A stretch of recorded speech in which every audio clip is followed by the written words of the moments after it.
Before I begin, I want to ask you something important. If you care about animals, if you believe every life matters, no matter how small, please hit that subscribe button and share this story.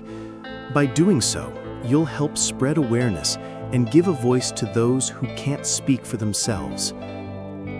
I had been working in my garden since early morning. The soil was damp from the rain the night before, and the air carried the scent of wet earth and blossoms from the nearby orchard.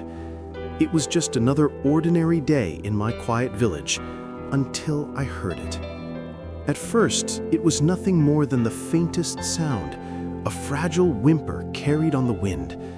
I thought I was imagining it, but then I heard it again, a tiny, desperate cry. My heart froze. I dropped my shovel and began searching the rows of freshly turned soil. And then I saw it. Half buried beneath a thin layer of mud was what I first thought was a lifeless creature. A tiny kitten, no bigger than the palm of my hand, her fur almost non-existent, and her eyes sealed shut. She looked like she had been abandoned at birth, left to die, buried in the cold soil of the garden. My first thought was that I was too late. She wasn't moving. She looked like nothing more than a broken piece of flesh, frail and still. My hands trembled as I reached down. When I touched her, I expected only silence. But then she moved. A weak twitch of her paw, a faint gasp from her tiny lungs, and then a fragile meow, so faint it barely reached my ears. It was the sound of life. It was the sound of hope clawing its way out of death itself. I scooped her into my hands, mud crumbling away from her fragile body. My chest tightened. She was freezing, soaked, and barely breathing. Without wasting a second, I ran from the garden and straight to the village veterinary clinic.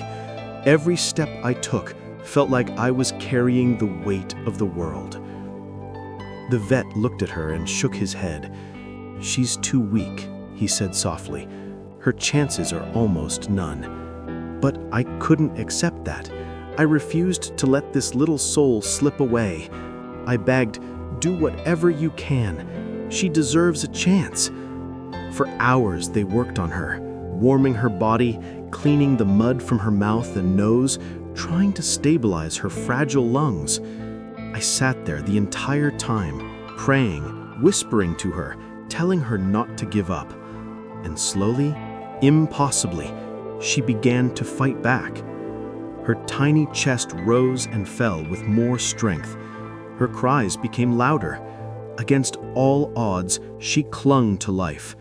The vet finally looked at me and said, "She might just make it." Tears burned my eyes as I held her close. She was still weak, still fragile, but she had chosen to live. And in that moment, I knew what I had to do. I couldn't just walk away and leave her to fate again. From that day forward, she became mine. I took her home, fed her with a dropper, kept her warm against my chest, and gave her the love she had been denied at birth. Each day she grew stronger.